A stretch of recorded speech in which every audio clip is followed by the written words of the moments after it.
So, hi guys! So, for today's video ay maghihilot tayo ngayon ng tiil ni Mama. Paa.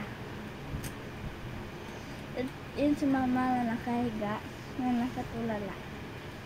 Kasi po, may manas si Mama, may manas. Ang ating pong hihilutin ay ito. Ito pataas, tapos yung talampakan. Yung inaapak.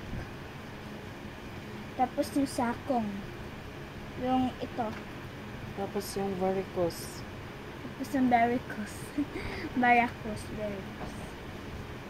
Yung sa ugat, sa ano, dito. Ito, sa ugat dito. Tapos lagyan natin siya ng lotion para madulas at masakit sa panit.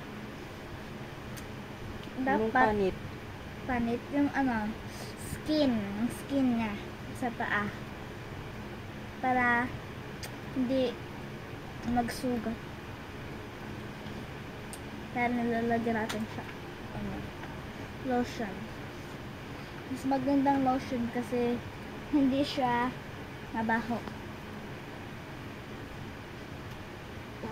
Si Mama ay umutot. Hindi na umuyin, guys.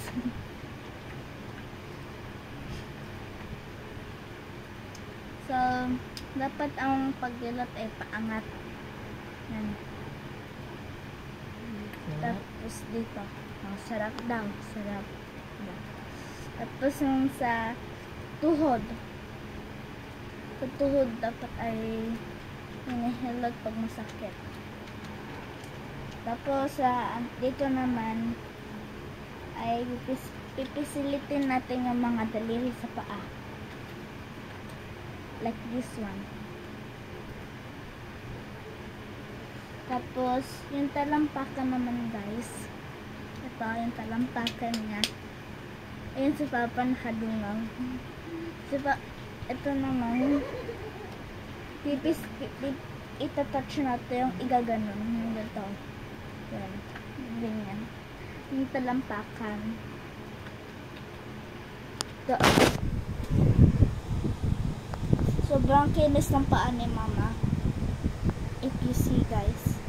Ganyan niya siya. Tapos yung sakong naman. Ito. Pwede paangat, Ma? Ana, bakit nabago na yung nito? Pin nito.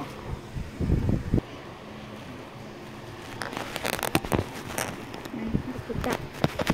Urong mo kung sa iyo. Yan. Ito na guys igaganto mo yung sakong niya. Yan. Tapos pipisilitin mo. Tapos dito din gaganyan 3 times. Pangalawa na. Tapos ito sa dulo gagawin niya siya. Tapos dito gaganyan. Ihahagot papunta sa mga. Tapos ihahagot ulit papunta pataas. Tapos pag hinagod na pataas, ganito na. Ay, lagyan natin kasi masakit sa kanan. Kasi tumuyo yung lotion kasi may hangin na nakatutok. Tumuyo. Natuyo. Ay, natuyo. So, ayan. So, punta natin hanggang sa tuhod. Tapos, yung varicose, ito. Lalagyan naman yan na. Wait lang. Ayan. Gamitin mo yung tripod ni Papa mo.